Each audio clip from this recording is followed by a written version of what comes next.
I'm going to start recording now. So, hi, Jeffrey. Hi, Mark. Thanks for joining me this morning. It's still morning. So we're going to talk a little bit about blogs, and I'm going to take you through these series of slides, and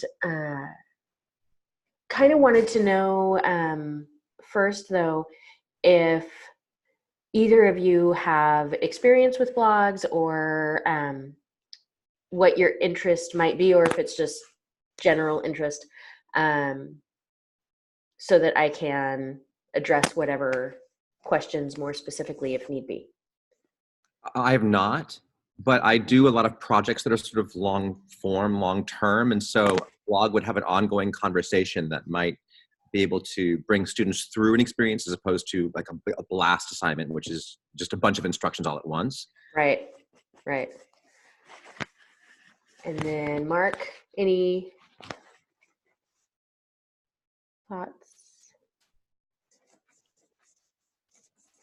Okay, well, so yes, and I, in fact, have done what you're discussing, Jeffrey, when I taught English with students, where I was taking them on some project-based learning, passion projects, if you will, that were semester long, and I heavily used blogs for exactly the purpose that you're talking about.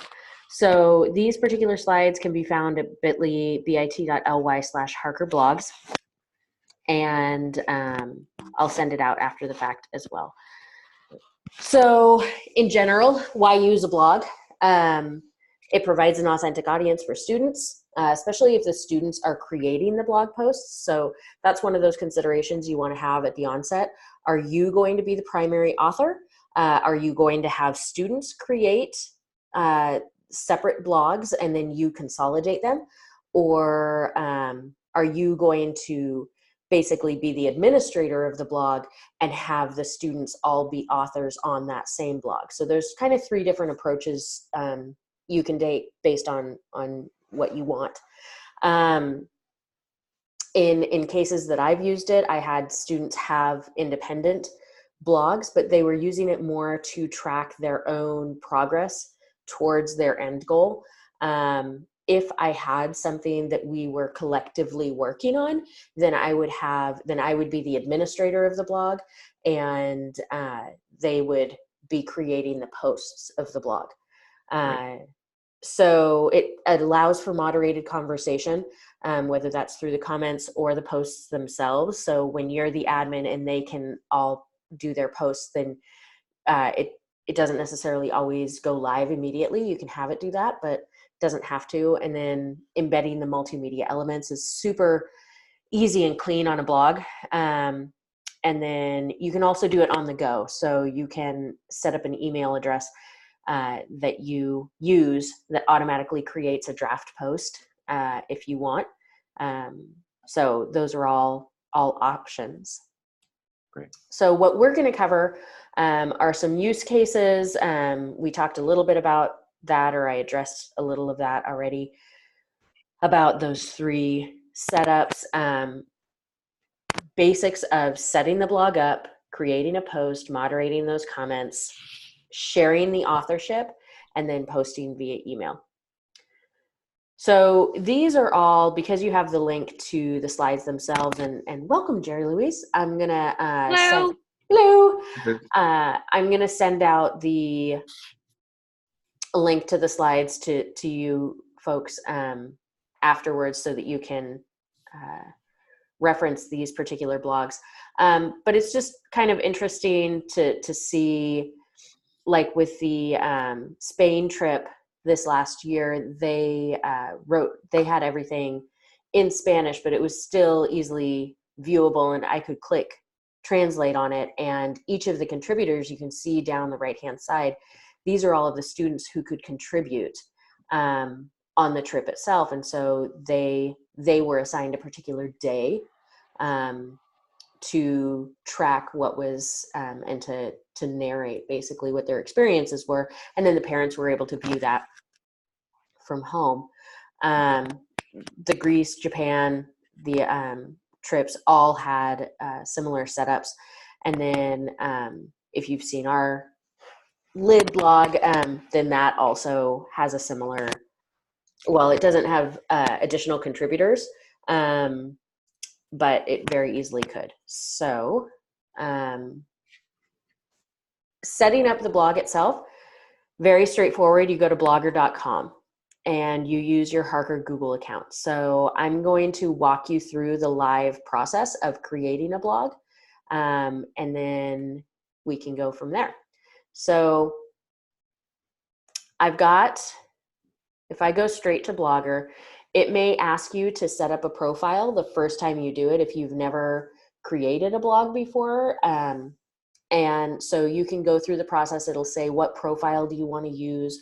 And you can just select your Harker Google account. You don't have to create a new one. And then ultimately you'll come somewhere where I think the first time you create a blog, it will default to this particular screen or something that looks very similar to this. So testing Harker blogs is what I'm going to call this. And then you can add a custom domain later. And that's what I would suggest you do. And then you choose the view that you want. Again, follow all of the little instructions where it says you can browse many more themes or customize your blog later. So it does want me to put something in. So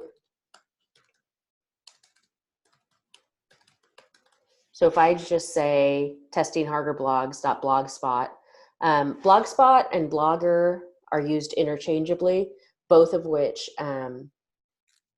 are run under the Google domain. So yes, I want that one. And I can just choose this first one. You'll have way more options down the road. And I'll show you how to set those settings in a second. So I don't want to connect it to a domain that I own. Usually that's if you want to monetize it in some way. So this is your basic home screen of the blog. And the first thing that I ever do when I am looking at how to set up the blog is I go immediately to my gear. I go immediately to my settings, and or something in the layout or the theme. Now, if you're going to use this with kids and you want students to be posting, then that is in fact down here in settings. So let's go through some of the settings so that you know where the things are. And then we'll transition over to posting and how do you make a post, or how does anyone make a post. So if you ever want to direct anybody here, it gives you your blog address here. This is also where you can edit it. It's fine if it's listed on Blogger or visible to search engines, unless you don't want it to be. And if you don't want it to be, that's fine. You can just click no, and that limits its visibility. Which, okay, hold on a minute. Can I ask a question with absolutely. the blog address? So I can edit it to say whatever I want at the beginning. Correct. You can edit that first part. Okay. Yep. Does Harker have any thoughts or feelings about us putting things out on the web open as opposed to in the intranet? So if you ask the OFC, I'm sure that they would probably prefer that it stay private. And from a student privacy perspective, you'll want to keep it private unless it's something that's actually being published for public audiences. But yeah, that's the short answer. Thank you. So then down here, this is where you have your blog authors and your blog readers. So by default, your blog readers are public. This is where you can actually set up say a list just for parents, not so that everybody could read it, but only the parents of kids that are in your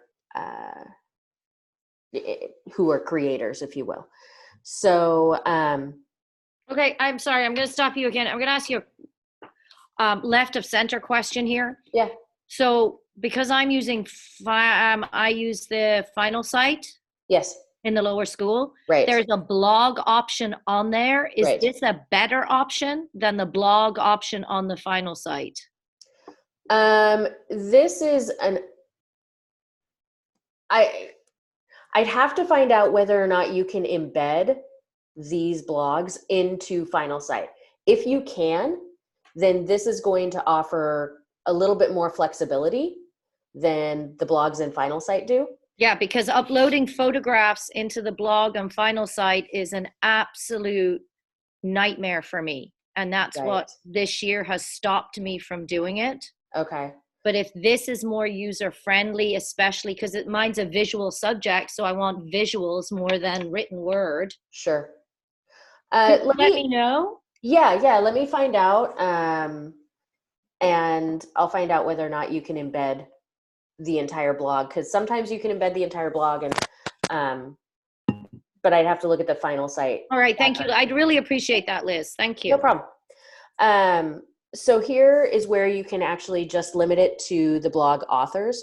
So if you want to have this be kind of a working internal document, if you will, process, then you could just limit it to blog authors, or private only these particular users.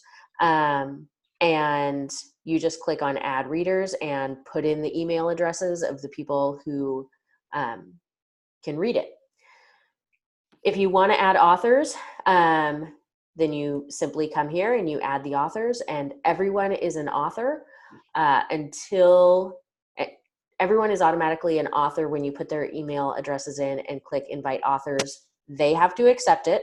So they're going to they'll get an email. They have to accept that. Once they are authors, and I'll show you over here what it looks like. So here, I could switch any one of these people to admin.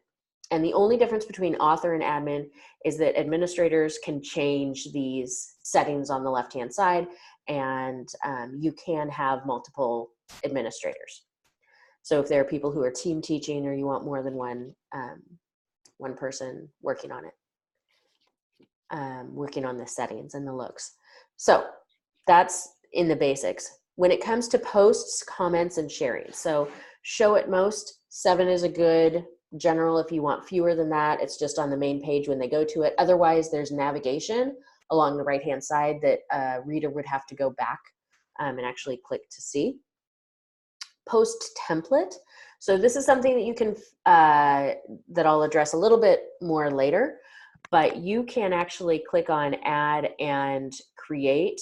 If you click on this, post templates are pre-format the text and everything within it. So if you know you always want an image in the top left-hand corner and everything else is going to be text, you can create that, that particular template. Do you want the comments embedded or full page, pop-up window, hide the comments, whatever? Who can comment? Any user with a Google account or only members of this blog? And then comment moderation, especially when I use it with students, I always use comment moderation, and then I put in my email address so that anytime somebody comments, it immediately gets sent to me, and then I can choose whether to post it or to send it to spam or delete it. Showing word verification, not sure what that, this, it helps reduce spam, because in order to leave a comment, it'll give you that CAPTCHA that a person has to enter. And then this is if you just want to have a message that always is attached to the comments. Excuse me. This is interesting. And I think, or I know that these are used sometimes on the global ed trips. So you can post using email. So when you first set up your account, in Blogger, it asks you to set up this first user account name, if you will. And I could put something like blog post.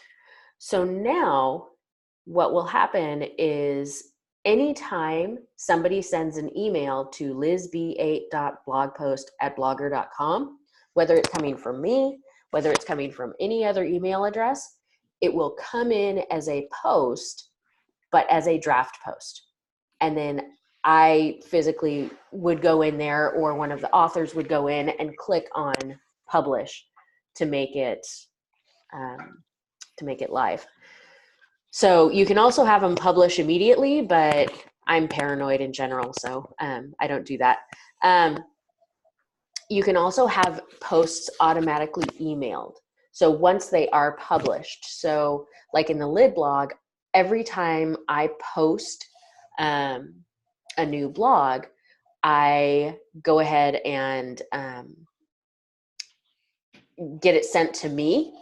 And the reason I do that is because when I first started the blog, I had it sent to all Harker at harker.org. And that was great, and it was expedient, and it went right to everybody I needed it to go to. But at the very bottom of every blog post, it says, if you want to unsubscribe. Well, somebody, not surprisingly, clicked on that unsubscribe. So I was never able to re-add all Harker.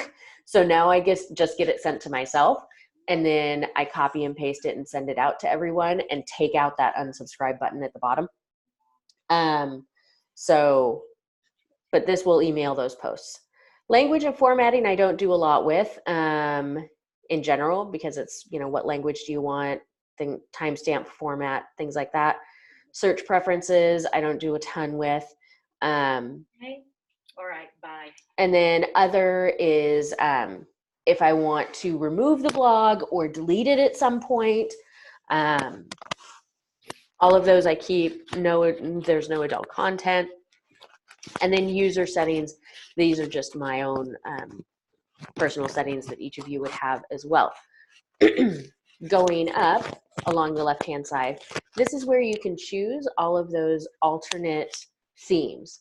So if I scroll down, you only saw maybe 8 before, but one of the things you want to consider, so like Jerry Louise was saying earlier, you have such a visual class, obviously, that you're probably going to want to choose a blog that has more visuals at the onset. And the basic difference are, do you have the words over here and a primary photo on the right? Do you do something simple? The Lid blog, most of the global ed blogs are all in this simple category. The simple category also allows for a few more widgets along the right-hand side that allows some a little more customization. The dynamic views will change based on the type of device that the viewer has. So, and then the picture window, very rarely do I find this to be useful unless you're being really, really thoughtful about what the background picture is, because otherwise it can be distracting to a reader or a viewer. I think they're beautiful, but it depends on what your purpose is. And then you can see that there are some others as well, but far more options here than when you initially set out. Layout is when you get into those widgets that I was talking about before. So they call them gadgets, sorry. So gadgets are like this wonderful hole that you can go down. Excuse me. And they all have some default gadgets built in, oftentimes like blog archive and labels. So if you add any labels to a blog post, which I'll talk about in a second, the archive is anything beyond that set limit that you initially set in the basic settings, and you said only 7 posts on the main page. Well, what happens to, posts 8, 9, 10, 11, 500? Those end up going into this blog archive, and they're always categorized by year and then month. And then the labels are a great way for people to be able to search as well, as long as you have, if you have multiple authors, a consistent list of labels. I use labels in the Lid blog a lot, just so that I can go back, and if somebody says, hey, do you have anything around or on blogs, for instance, then I can easily and quickly search blogs in our blog and see if I've posted about anything related to that in the past. So some other gadgets, you can have a featured post. You can do a straight blog search on your within your blog. Trying to think if there are what other useful things here. You can do subscription links. So if somebody uses a different RSS feed and they like to pull all of their resources together in one RSS reader, then that's useful. But remember, always keep in mind your audience. If they don't, or if you think your users don't use RSS consolidators, then I wouldn't include that. Translate is built into the Chrome browser, but not everybody uses Chrome. So again, choose whether or not you think that that's useful. This list increases and decreases. They used to have a lot more gadgets, but they used to have a gadget of like a swimming fish, things that were pretty, excuse me,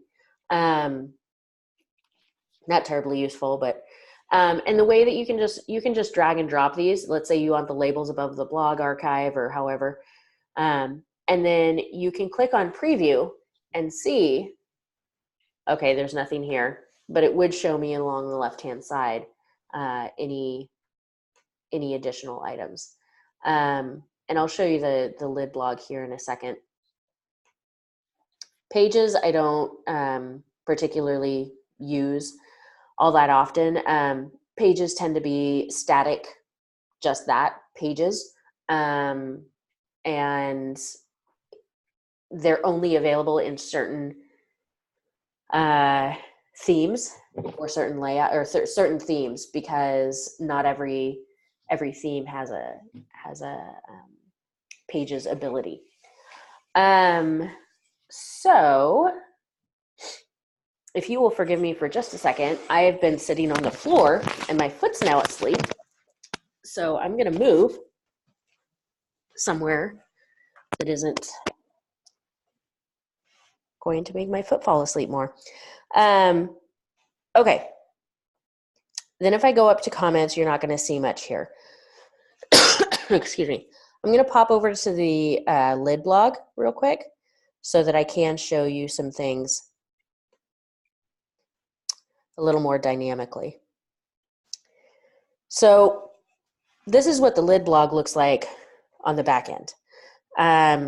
Again, if I go back to that layout, the favicon is the image that pops up when your blog is live. So the default for any blog is going to be this blogger icon.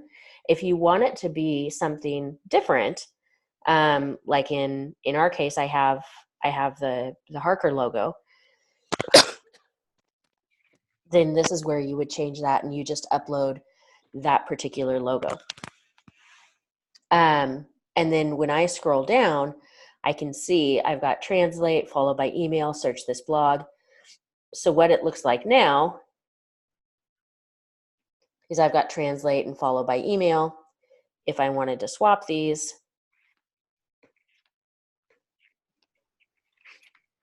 now they're swapped. So it's pretty straightforward there. When I go to post a blog, or post a blog post, if you will, there are things that you're going to see immediately in published items. But I'm going to create a new post here. and take you through new sample post. And it's very straightforward how you would type it out. You could do whatever you want, blah, blah, blah. You do links, you can highlight, you can add images. You can add images from the blog that have already existed, from a Google album archive, from your phone, from your webcam. So I've seen webcams used really effectively to kind of make a situation paperless. So if you have something that you've had students do on paper or on anything not digital, and you want it to be embedded into the blog on the fly, you want the kids to do it, they don't have a scanner attached to their laptop, then you can click on from your webcam and it'll ask me to, upload or update Flash. So you might have to do this in Firefox. You hold it up to the webcam itself, and then you can add it directly into the blog itself. You can add videos directly from YouTube, videos that you've uploaded to YouTube, or just a separate MP3 file or whatever may work for you. Then over on the right-hand side, it's important that you kind of think through this a little bit. Again, going back to those labels. I'm so sorry. I have enough labels that I've added to the lid blog now. I can just come through here and say, yeah, this has to do with blogging, design thinking, and digital citizenship. And then I'm good with that. I click on done. I can schedule this to go out at a certain time. So I can, whatever date and time I want. The permalink, I don't really change that all that often. Don't really have a use for it. Location, I don't tend to use either. And the options, this is where you can get down to the very discrete choice of, do you want readers to comment on this particular post? So let's say you have allowed commenting across the board, but you have one post that you don't want anybody to comment on. It's just an informational. Then you can not allow it here. If you click on save, it is not publishing it. It's just saving it in draft form. So I'm going to go ahead and click save. Actually, I'm going to do one more thing. I'm going to show you, let's pull in this, because I do want to show you with images, they're a little temperamental, honestly. You don't have a lot of options. You can't resize it like you can in some other programs. The default is that it'll get embedded as a medium size. You can choose for it to be small, medium, large, extra large, original size. You can choose if you want it to be left-centered. You can add a caption. The properties only allow you to give alternative text. So I've given it a left centering or left alignment. So once I've done that, I can go ahead and hit save. Sorry, so I can pull my photos from can I pull them from my downloads on my computer? Yeah, you would just upload it here and you'd click choose files. And then take as many as I want? Yes, you would take, so. I don't have to do one at a time. Correct. You don't have to do one at a time here. You would, I'm trying to see. That's okay. I understand what you're saying. Yeah. That's fine. As long as I can do them in bulk. You would do them in bulk, but then you have to click each of the ones that you want. But that will all depend on the background I have it in. Right. Okay. Yeah. Can I ask another question? Sorry. Yeah.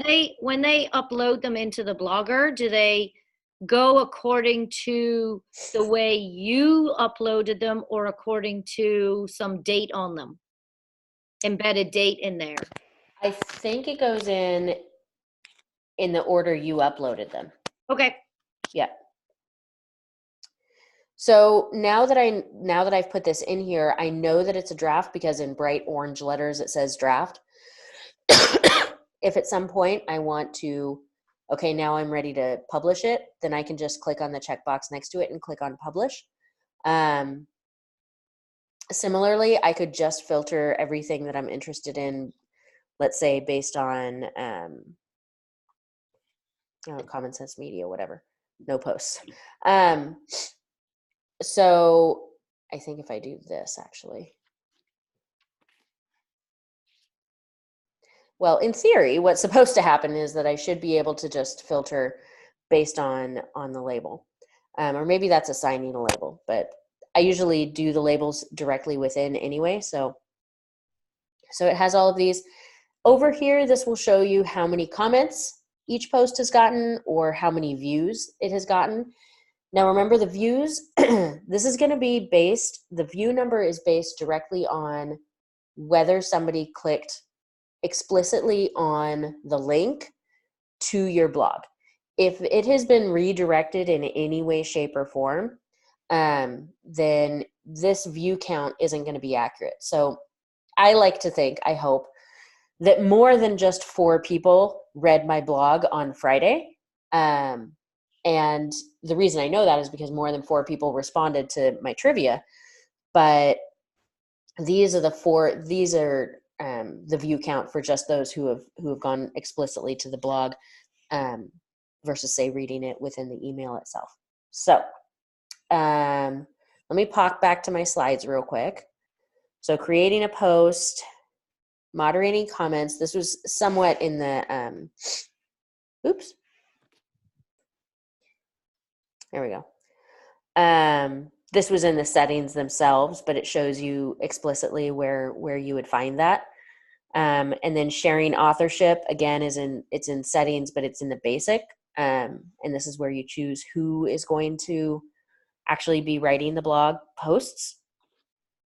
And then if you want to post via email or have somebody else post via email and have them saved as draft posts, then you can do it that way. And I think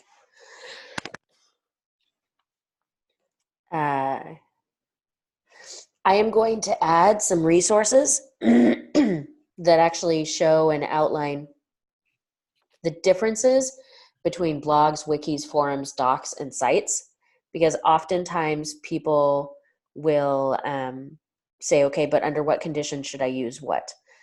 Jeffrey, in your example, a blog, the short answer is, of all of those options, a blog really would be the best option.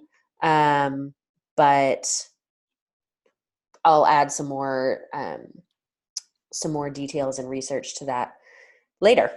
Okay. Do you guys have any explicit or specific questions? No. Okay. Go ahead. I'm good. That was great. Thank you. Yes. Yeah. No. I asked the question that I just needed to know. Okay. About the difference between the final site. Right. And I will find out. I'll dig into final site a little bit more into the group spaces and see if I can embed something, if I can embed a blog in there. Yeah, because as I said, it's really just the picture side of it, the photo side of it, that is just not user friendly in their blog. Yeah. Although I like their blog, it's just not user friendly. Right. Okay.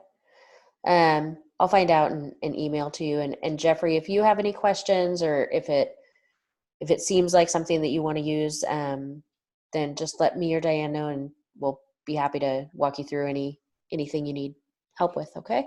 Thank you very much. Sure. No problem. Thank you so much. This was great. Good. Right. Thanks. Take care. Thank you. Bye-bye.